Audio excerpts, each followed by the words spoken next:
પણ મુસ્લિમોનો જે વિરોધ છે એ પણ આપણને નથી દેખાતો, એટલે મુસ્લિમો પણ ખુલીને નથી બોલતા. એટલે કદાચ યુસીસી વાળો જે મુદ્દો આવ્યો તો એ મુસ્લિમો પણ એ રીતે ન બોલ્યા નહીં. એટલે અત્યારે તો એવી સ્થિતિ નિર્માણ થઈ છે કે ગુજરાતના હોય કે દેશના મુસલમાનો હોય એક સ્વીકારી લીધું છે કે આ સરકાર છે તો એવા જ કાયદાઓનું બનાવશે અથવા એવા કાયદાઓનું અર્થઘટન કરશે જેનાથી તમે મુશ્કેલીમાં આવો અથવા તમને નથી ગમતું એવું. આખું યુસીસી કંઈ ખરાબ નથી. કેટલાક મુદ્દાઓ ખાલી મુસલમાનોને જ લાગુ પડે છે એવું પણ નથી. પણ આજે મુસ્લિમો પાસે એવી નેતાગીરી પણ નથી રહી, બરાબર છે, કે જે ધર્મથી પર રહીને એક્ઝેક્ટલી વાત કરી શકે. એટલે એવા મુસ્લિમ નેતાઓ પણ રહ્યા નથી કે જે હિન્દુનો તિરસ્કાર ન કરે.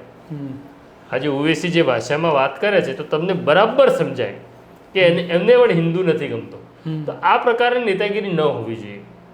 જો ભાજપને મુસલમાન નથી ગમતા તો ઓવેસીએ પણ કે કોંગ્રેસના મુસલમાન નેતાઓએ પણ એવું દાખવવું જોઈએ કે એમને હિન્દુઓથી નફરત નથી.